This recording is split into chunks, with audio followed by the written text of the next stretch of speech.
여러분, 무인도에 홀로 남겨진 것처럼 인생 외로우신 분 없으신가요?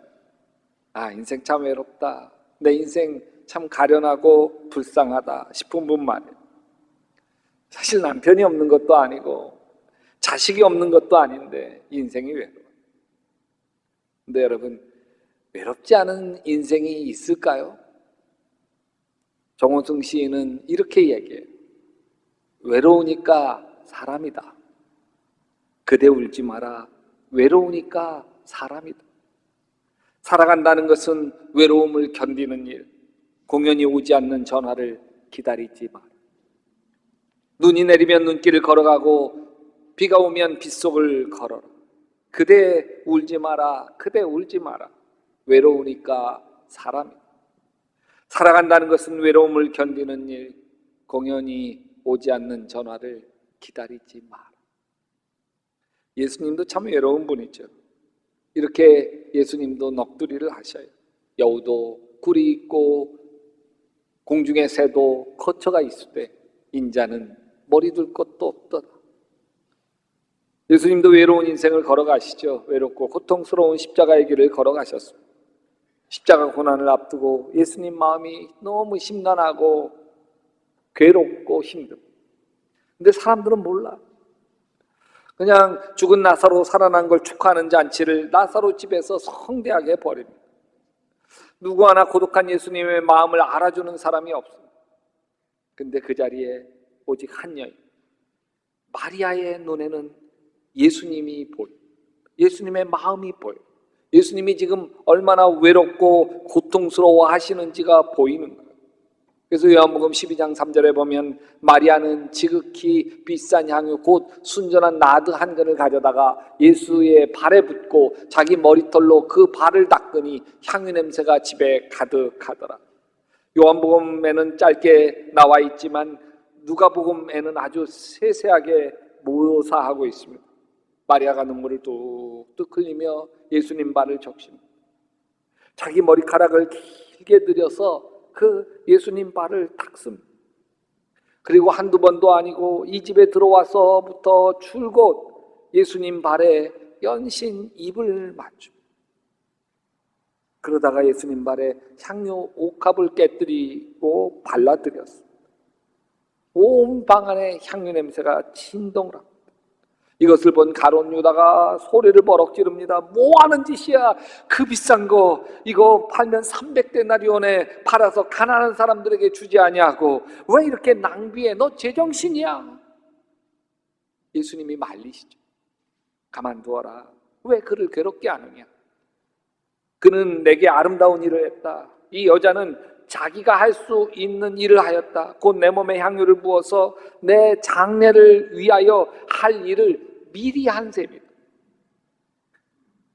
지독한 외로움과 고통이 예수님 마음을 짓누르고 있을 때에 이 외로움 알아주고 고통 알아주는 이 여인이 얼마나 고마웠을까요? 그래서 예수님이 전에도 없고 이후에도 없는 아주 기가 막힌 말씀을 하세요. 내가 진정으로 너희에게 말한다. 온 세상 어디든지 복음이 전파되는 곳마다 이 여자가 한 일도 전해져서 사람들이 이 여자를 기억하게 될 것이다.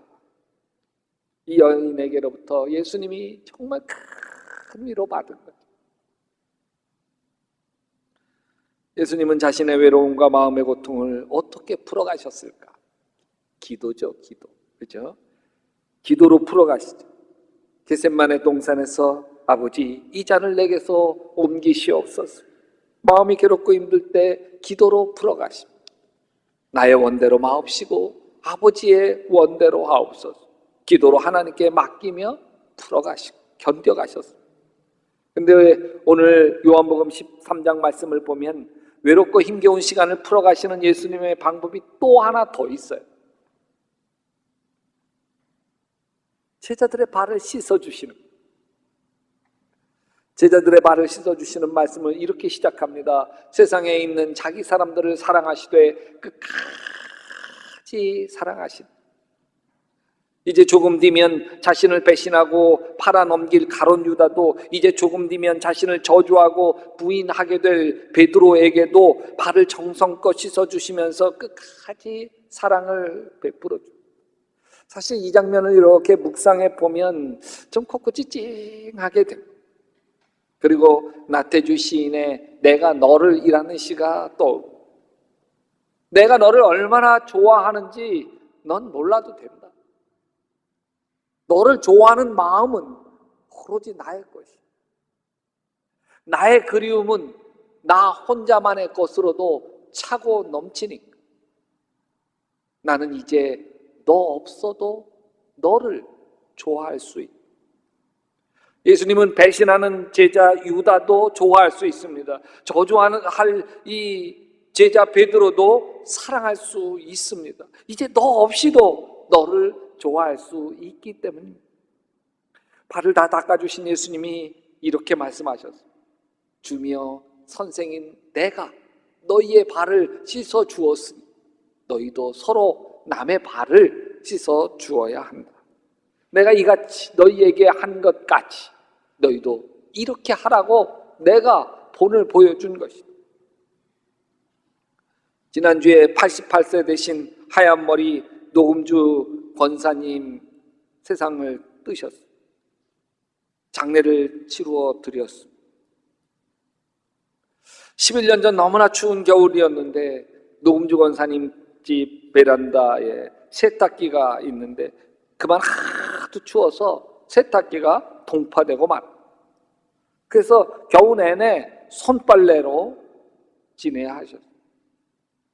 그러던 중에 아들이 첫 월급탄 70만 원을 갖다 주면서 어머니 이 돈으로 세탁기 하나 사세요. 그 돈을 받아서 세탁기를 사려고 했는데 그때 당시 하나님께 교회 사랑 1000번제로 헌금을 작정했던 것이 마음에 걸렸어요. 5년 동안 조금씩 매달 드리기로 작정했는데 그 안에 내가 죽게 되면 하나님 어떻게 뵙나? 내 나이 80에는. 그래서 내가 손빨래 조금 더 하면 되지. 그 마음이 들어서 70만 원에 좀 지금 모아두었던 30만 원을 보태서 100만 원을 하나님께 드리며 작정했던 헌금을 다 드리고 나. 그 마음이 올가문하고 감사한. 저는 이 이야기를 설교 시간에 교인들과 나눴어요. 근데 이 이야기를 들으면서 연신 눈물을 훔치던 젊은 여집사님이 45만 원을 들고 와서는 노금주 권사님에게 세탁기 사드리라는 마음을 하나님이 주셨다고 말하면서 불쑥 제게 건네주었어요. 그리고 아무에게도 말하지 말라시면서 얼른 자리를 떠나셨어요. 그 여자 집사님도 넉넉한 분이 아닙니다. 불의의 사고로 30대 남편이 죽고 어린 두 아이를 데리고 살아가고 있는 참 외로운 여인이었습니다. 그 봉투를 들고 노금주 권사님을 신방을 했습니다. 그리고 사정을 말하고 45만 원 봉투를 건네드렸더니 이걸 어쩌나 하나님 아버지의 이 큰 사랑 어쩌나 펑펑 눈물만 흘리셨어요. 그 사이에 전화가 한 통 저에게 왔습니다. 어느 권사님이셨습니다. 자기가 세탁기 사드리고 싶다는 거예요.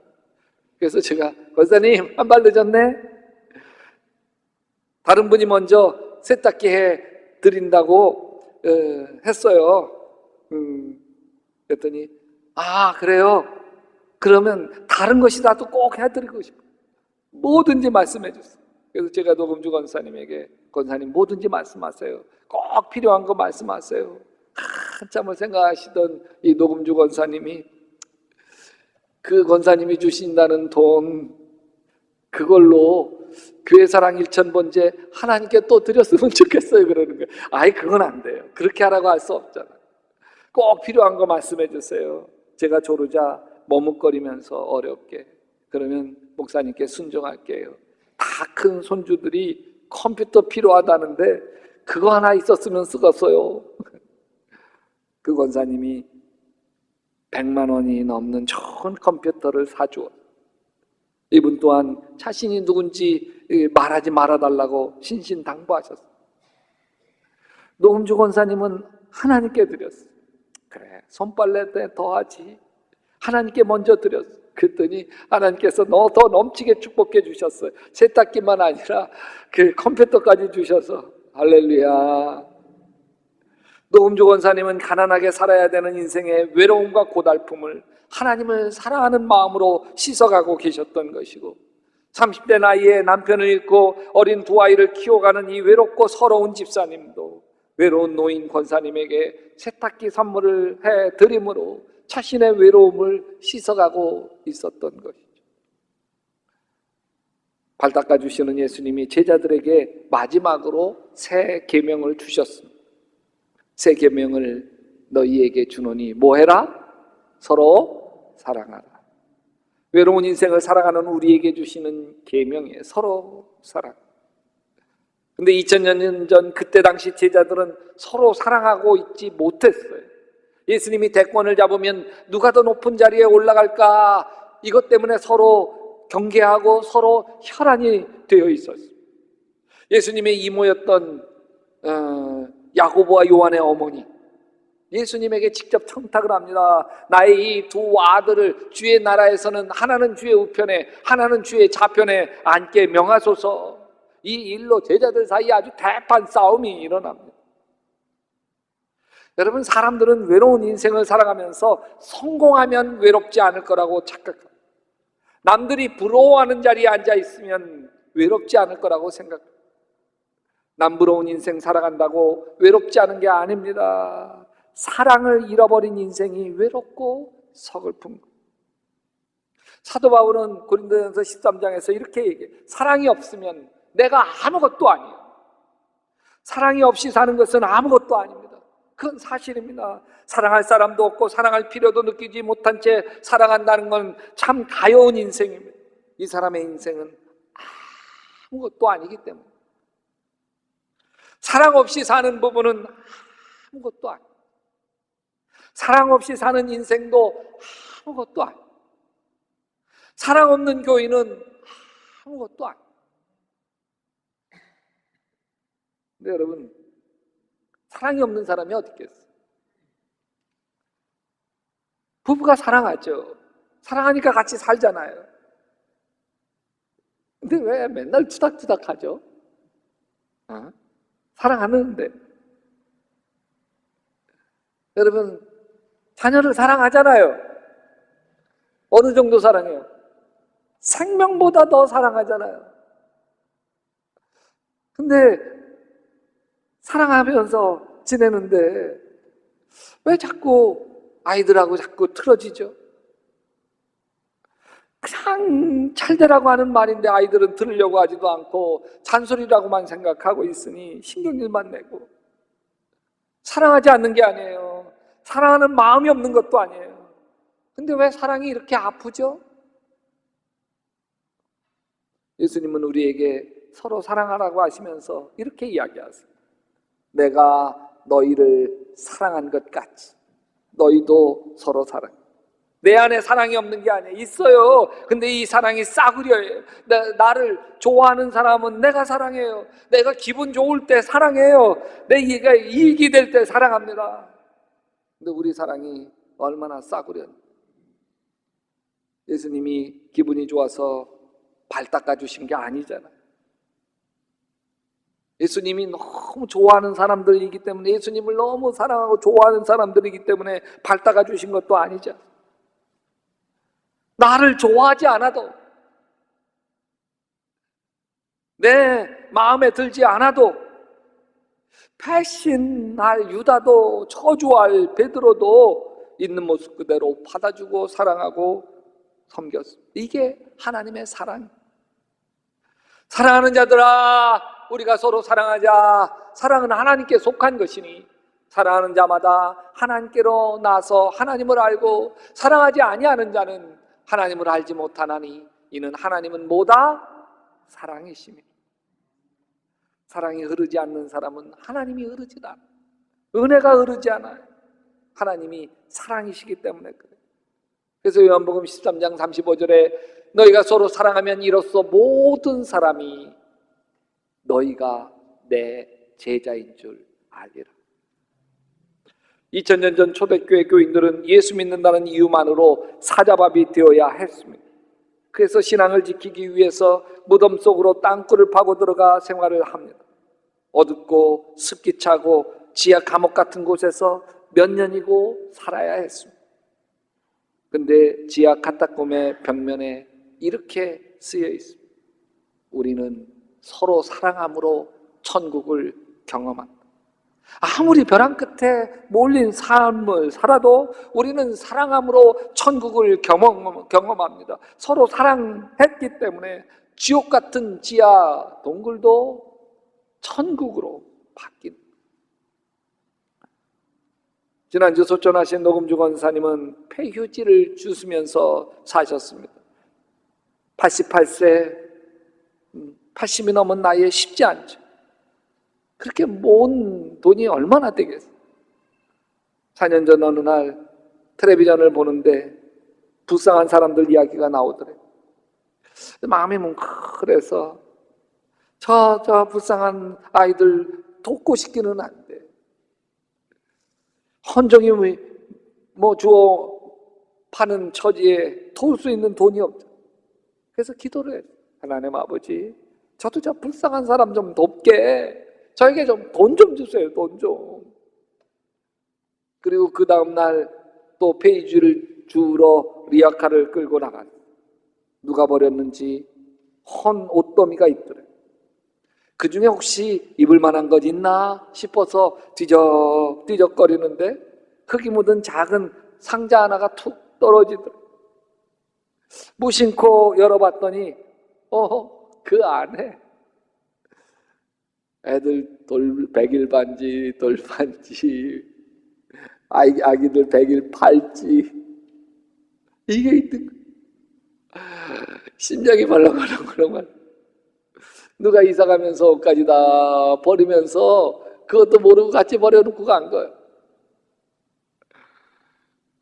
그래서 어제 불쌍한 사람 돕게 돈 좀 달라고 기도했더니 하나님이 이렇게 응답하시는구나. 그래서 우리 교회 젊은 권사님에게 부탁해서 금은방 가서 팔았는데 35만 8천 원이 되더라고요. 그런데 그때 이 할머니 권사님이 몸이 많이 아픈데도 병원비가 없어서 그냥 참고 살았다. 그래서 하나님께 이렇게 기도했어요. 하나님 아버지 감사해요. 절반은 불쌍한 사람 돕는 데 쓰라고 교회에 헌금하고 절반은 내 병원비로 쓸게요. 그랬더니 그렇게 기도하고 났더니 하나님이 마음에 툭 그러시더래요. 야, 딸아, 내가 불쌍한 사람 돕겠다고 돈 달라 그랬지 병원비 쓴다고 돈 달랬냐? 그러시더래요. 갑자기 회개가 나더래요. 그래서 그래 맞아요. 하나님 아버지 제가 잘못했어요. 하나님 아버지 다 불쌍한 사람 도우라고 송교희 목사님 갖다 드릴게요. 제 몸의 병은 하나님 아버지가 고쳐주실 줄로 믿습니다. 그리고 그 돈을 저에게 가져왔어요. 송교희 목사님 불쌍한 사람 돕는데 목사님 마음대로 쓰세요. 그것을 봤는데 눈물이 나더라고요. 제가 그 돈을 받아들고 하나님께 기도했어요. 참 이렇게 눈물겨운 이 돈 어떻게 쓸까요? 이 귀한 돈 어떻게 쓸까요? 근데 하나님이 자꾸 그 노금주 권사님 얼굴만 어른거리게 만들어주. 그러면서 하나님이 그 돈 내 딸을 위해서 썼으면 좋겠다. 그 마음 주셨어요. 그래서 14만 2천 원을 더 보태서 50만 원을 만들어서 노금주 권사님 가까이 있는 우리 교인 제가 불러서 아무개 권사님 일로 와봐요. 그래서 그 돈 50만 원을 전해주면서 이거 노 권사님 병원비나 약값이나 또 쌀 떨어졌으면 쌀값이나 또 과일이나 또 고기 이런 것들 사 드리는데 이 노금주 권사님 몰래 노금주 권사님을 위해서 써주세요. 드렸어요. 근데 이 이야기가 끝이 아니에요. 이 이야기를 제가 잠깐 설교 시간에 나누었는데 그때 마음이 뭉클하신 한 집사님이, 문 집사님이라는 분, 이 할머니 권사님 이야기 속에 얼마 전 돌아가신 자신의 할머니 생각이 눈물이 자꾸 나더래요.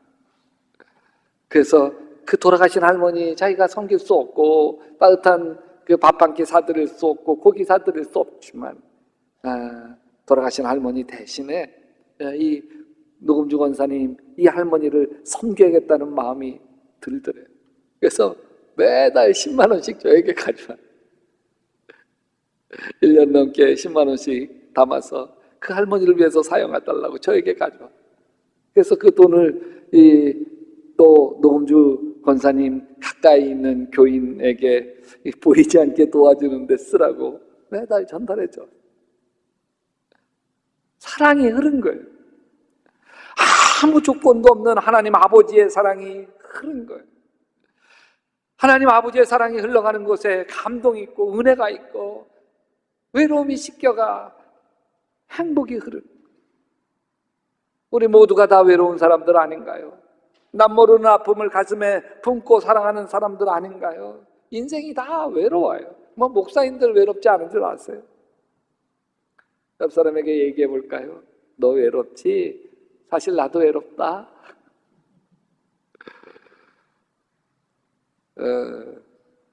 네. 옆에 있는 배우자한테 그러는 거 아니에요?